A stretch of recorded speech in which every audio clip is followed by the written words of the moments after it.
What's up, guys? Welcome back to ExZacklyGaming. My name is Zach, and today we are back with more 60 Parsecs. That's right. Now, last time we had crash landed on the planet of Robotofu. We currently have Tom out on an expedition. We got Megan here with us. She's doing okay, and we're a little banged up, but we're not too bad. We got 7 soups, so we're hanging in there. Let's see if we can keep moving forward.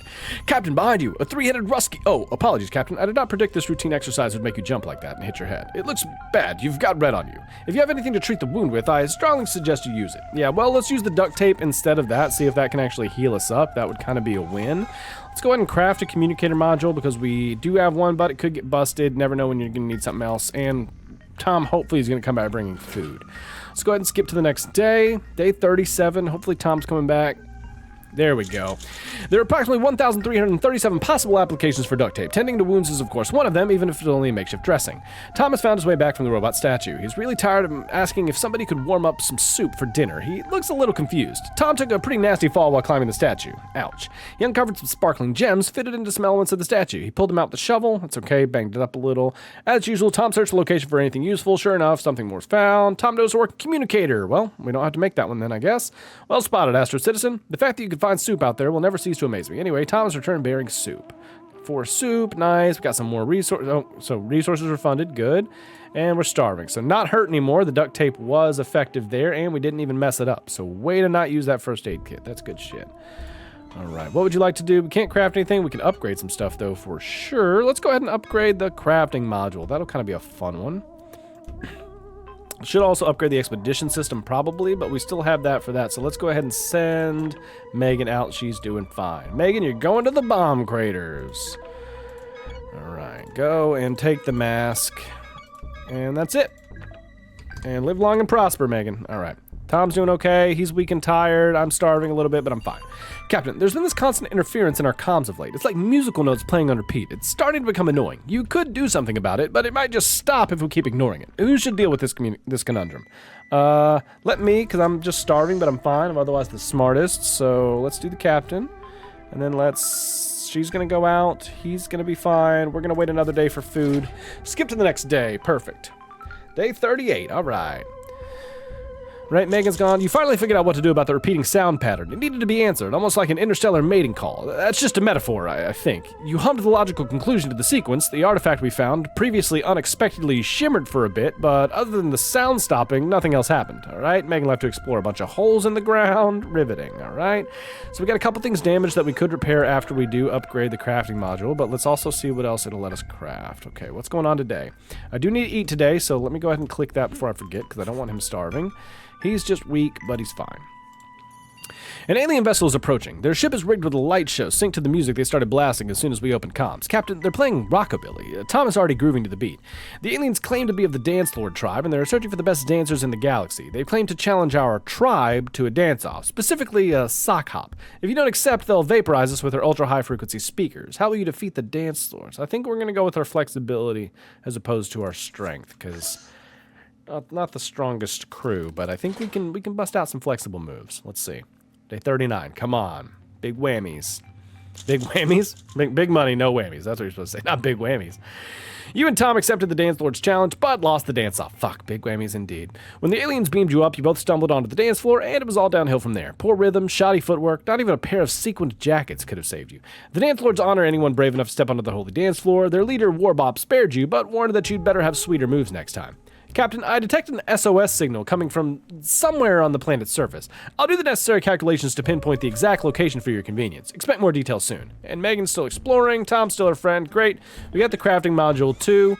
Let's see, is it gonna oh, okay, we can craft some pretty good stuff. The battery is great. I think I'm gonna go ahead and actually craft that. That's a really good thing to have. And we have the materials. We got food. We're good there. So let's go ahead and see what's going on today. What are the odds? Tom spotted an Astro Citizen emergency cargo crate lying nearby. Bzz. I had to check. The odds are infinitesimally small. Unfortunately, it is empty, but for a syringe of Schlarp, standard issue liquid for Astro Citizen rejuvenation and holistic improvement, don't ask me about the capitalized P. Who should use the syringe? Yeah, why not? Let's let Emmett use it. Well, no, fuck. I should probably have Tom use it since he's probably going to go out and do things. But that could also get him killed. So, nope, Emmett's going to be the only one left on the fucking ship. So let's have him do everything. Perfect.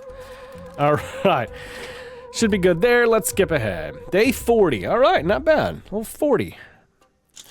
How are you feeling today, Captain? Much better, apparently, after you injected yourself with that syringe. Yes, the intravenous roulette paid off. It must have contained Schlarp, standard issue liquid for astrocysis, rejuvenation, and holistic improvement. Your base mental and physical abilities were improved, for the time being, at least. All right, stomach feels rather empty. Tom still considers you his friend. And crafting new unavailable atomic battery. Hell yeah. All right. Now we're going to make an armor, and then we can start working on food and upgrading other things. I am a machine, and machines cannot hear voices. The voices that I'm not hearing right now are getting very loud. Though, oh, you hear them too? My weight sensors are picking something up as well. A two-dimensional species. That explains why my camera missed them. Quite vicious, I gather. With one decisive yell, the voices are approaching fast. The air inside the door looks very empty, yet very hostile all of a sudden. How will you defend us, Captain? All right, I'm going to use the lighter, because I know that that's going to cast their shadow and scare them, because they're used to not being perceived as much. I'm going to go ahead and 3D up these 2D bastards with some shadows. A two-dimensional species invaded your ship. You cannot see them coming until you turn on a lighter. Suddenly, the empty space around you cast a multitude of shadows on every surrounding wall. Invisible to the 3D world most of the time, they cannot handle the spotlight. Bashfully, they slipped out one by one. Staring might be impolite, but apparently rudeness wins battles. You looked both bolder and stand a little straighter since that victory. Captain, I pinpointed the location of the SOS signal we received yesterday. It seems it's coming from the old assembly line. Perhaps you should consider visiting it to find the signal's source. Okay, cool. And Tom appears to be weak, but I think he'll be fine. And he's starving. Make a decision. You say in these situations, right? I hate raising my volume, but that malfunctioning body odor removal filter is making a racket. I think it's malfunctioning. Well, that's why you called it malfunctioning, isn't it? Let's go ahead and use the old duct tape there. Get that going. Old duct tape-a-rooney. And let's see. Hopefully Megan comes back soon. So we made the decision there. Let's go ahead and feed Tom since he's not doing great. Craft. What can we craft? A lighter. Probably need another one of those since we broke it. That'd be good to have. And let's go ahead and feed Tom. Next day. Perfect. And Megan returns. Day 42, please. Yeah, there we go. You fix the body odor removal filter by replacing the worn-out screws with tape. The cabin no longer smells of unwashed astronauts. Everyone on board could think clear without the constant din drowning out every thought. Good news, everyone. Megan found her way back from the treacherous bomb crater field. She returned exhausted, on an empty stomach, and a bit rattled. Ready to hear a report? There's a reason the automatons don't even want to settle there. Apart from bad memories, there are some toxic gases still in the air and pollution in the ground. The mask did its job, but the filters look pretty used by now. Megan managed to gather some of the nasty smoke coming from the polluted ground. Hell yeah, plus 34 chemicals, and who scattered all these cans so far away from Earth? Weird. Anyway, Megan has returned bearing soup. Nice. I wonder what type of bomb could leave craters this big. Could it have been the power of the atom? Not the most captivating experience, but it was a rare glimpse of what Earth could look like right now. And it wasn't a pretty sight, Megan says. I remain quite alert though. Nice. We crafted a lighter. I'm starving, but not that bad. We can go another day. We got soup we can make, but we can also... Oh, no upgrades. Let's start repairing stuff. Let's repair the mask. That's going to be needed, because Tom is going to get healed up, and he's going to go out tomorrow. That's what's going to happen. He's going to get... We already gave him food, right? No, he's still a little hungry, so we'll give him that. And Tom, you're going to go out tomorrow to the assembly line. Can you bring the mask if I'm repairing it? No? That's fine. He can bring the vest, though, right? And that'll protect him. Perfect. Live long and prosper, Tom. I believe in you. Can you hear that, Captain? It sounds like mosquitoes. It is mosquitoes. See, there's one. Get it. No, wait. Those aren't ordinary insects. They're robot constructs. Extraordinary. They're almost as annoying as the real thing, but at least they don't seem to be sucking blood. We should probably get rid of them anyway, just in case they don't take an interest. They do take an interest in you. All right, we'll use the communicator somehow to get rid of them. Maybe we'll put a sound that'll drone them out or something. Day 43. Tom's going to be gone. He ate, took the stuff. Dealing with robotic mosquitoes is a new challenge for you, but your reasoning, that is, if these are machines, their frequencies can be accessed with the right tool, was spot on. Using your communicator, you tried influencing the swarm. It took a bit of tinkering, some of which was likely in the breach of the hardware's warranty, but while the communicator device suffered, it chased the mosquitoes off. They won't be returning anytime soon. All right, Tom left for a trip for the assembly line to look for some supplies, quite alert. Stomach remains empty, so he'll eat today. Boom. Megan seems to be doing fine, just a little hungry. We've received a pamphlet on our window. Try Ibusan, universal shopping from the comfort of your own planet. Free gift with sign-up.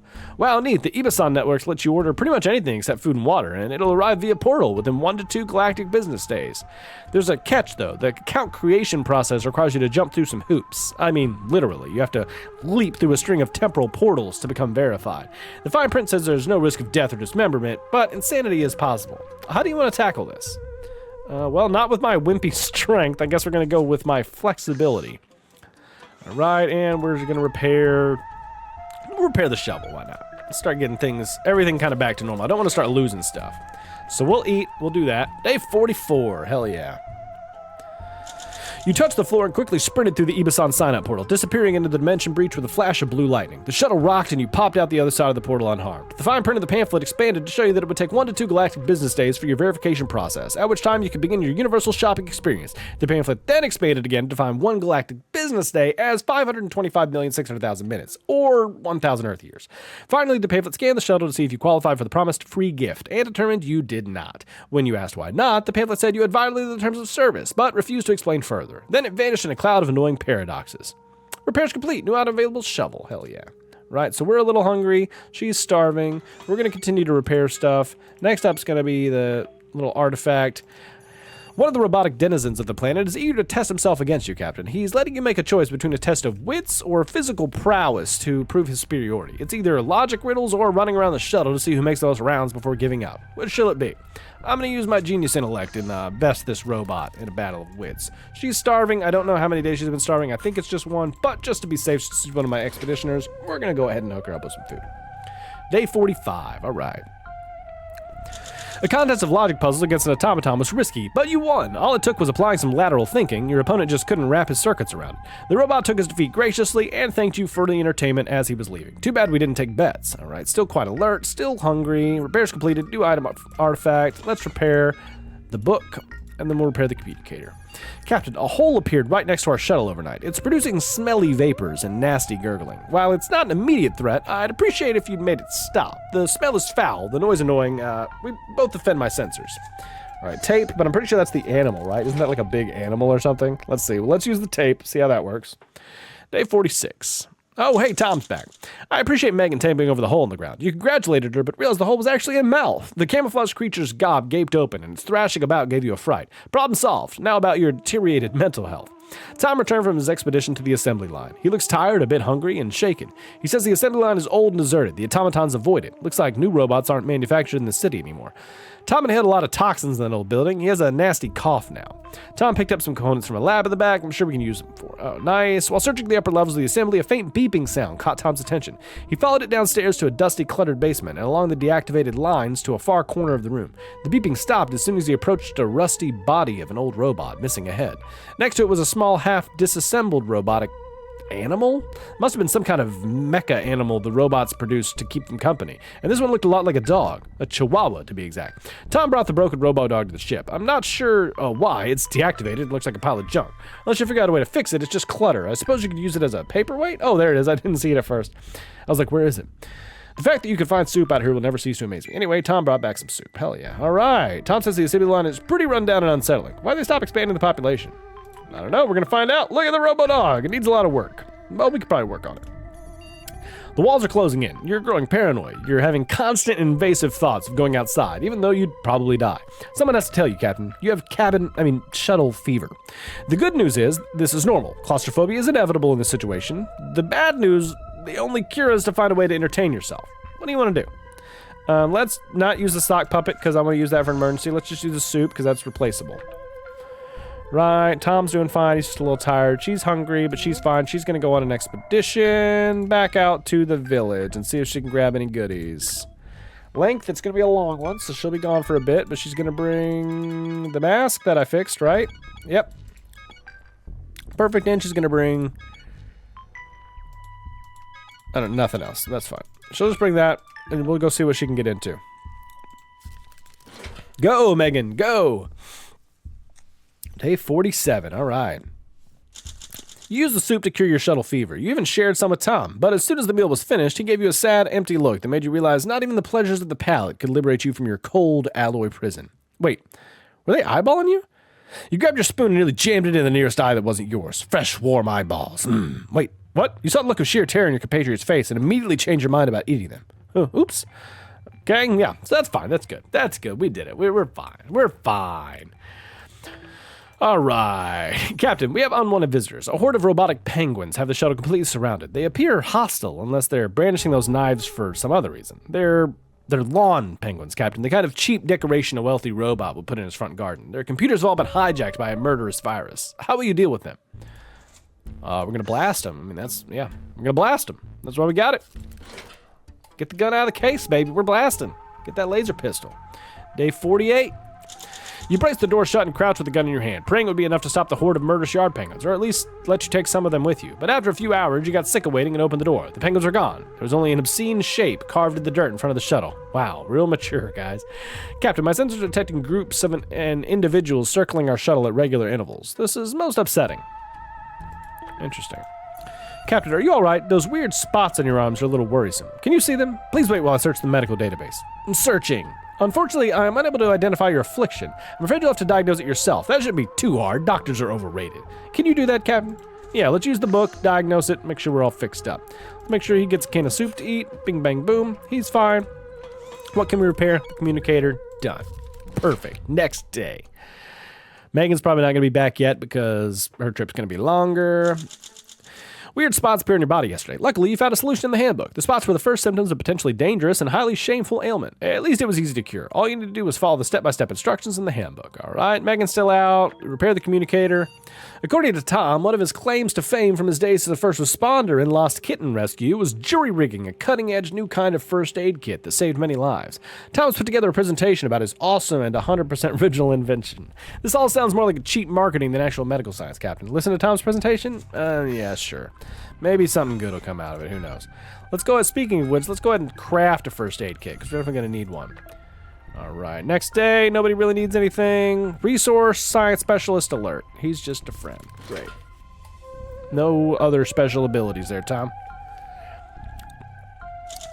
You watched Tom's presentation. There were a lot of big claims about changing the game and the power of belief, but very little in the way of medical science. In the end, this particular 4-hour seminar did not yield you any tangible benefits, medically or otherwise, although Tom did spend a long time talking about how he used these exact medical techniques to treat stray kittens. He correctly spoke about the animal anatomy, almost as if he was actually telling the truth. Oh, what am I saying? This is Tom. Of course he was lying. All right, Megan is still exploring the outside world. Tom keeps asking for soup.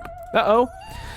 Your attempts to fix the robotic dog found at the old assembly line have been quite a struggle so far. You've been fiddling with the loose cable all morning. Can it be removed? Where does it go? And what does it even do? I know it's hard to believe given my vast knowledge, but I'm unfamiliar with the technology used to build this robotic animal. I'm afraid you'll have to figure out what to do with this cable on your own.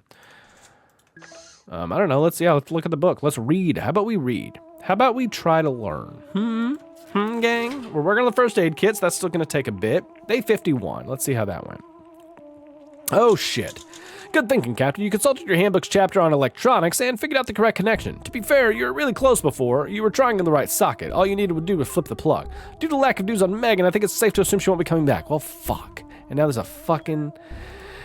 Captain, what was that? That sound. I'm detecting 4 metallic objects in our hull. Oh, my RAM. It's a death robot squad. They must have followed us. They're coming to get all of you carbon-based life forms. One of them boarded the shuttle. Stand your ground, Captain. Yeah, we're blasting them. Get out of here, you robotic piece of junk. Day 52. All right. Yep, we got him. Shots fired. Shots fired. Is everyone all right? Captain, that was a well-placed barrage. The assailants are gone for now. Death robots are gone. Excellent work, Captain. Clearly, their programming is subpar. Absolutely no match for my system or processing power, for that matter. Still, they are death robots, so sooner or later, they will strike back. Tom looks starved. We got a first aid kit, and I'm starving. All right. Tom, how are you weak? Did I not heal you with a first aid kit that one time? Jesus. What happened to you? Okay, and we'll feed everybody. We're doing everybody up. We're getting everybody good to go. A family of robotic nomads set up camp nearby, Captain. Their elder wants to meet you and Tom. My scans show they don't have any weapons, not even sharp sticks. How will you approach them? Yeah, just walk up to them. I don't want to, start fights that don't need to happen. Day 53. All right. Oh shit, you and Tom danced merrily in the robot camp. The robots only peeked out of their improvised huts at first, but when they saw you came in peace, they came out to greet you. The elder said they'd long outgrown the plague of violence. The robot gave you a firm handshake. You winced as it nearly crushed your hand, but smiled anyway. All right, cool. And then I'm out of the shuttle, so maybe we'll find out where I went in the next episode, guys. Will Captain Emmett come back? Will Tom be here with a weird robot dog giving awkward presentations to nobody? Stay tuned for the next episode of 60 Parsecs to see if Megan actually is dead. I'm pretty sure she is. I do appreciate all the support I've been getting lately, guys. Be sure to like, subscribe, and of course, What's up, guys? It's member shout out time. I want to shout out my 1-year member Spinning to Win and my new member See Death Longer. That's right, guys. I've got 2 members, so if you want to join them in the Cool Kids Club and get access to the private Discord, custom emojis, and a shout out at the end of every video, be sure to like, subscribe, become a member in the members tab, and join. I sure do appreciate all the support. Spinning to Win, I know you've been here since the beginning. It's amazing, dude. And See Death Longer, I appreciate all the support you've been giving, guys. You've been leaving great comments, so be sure to keep supporting, guys, and I'll see you next time. Bye.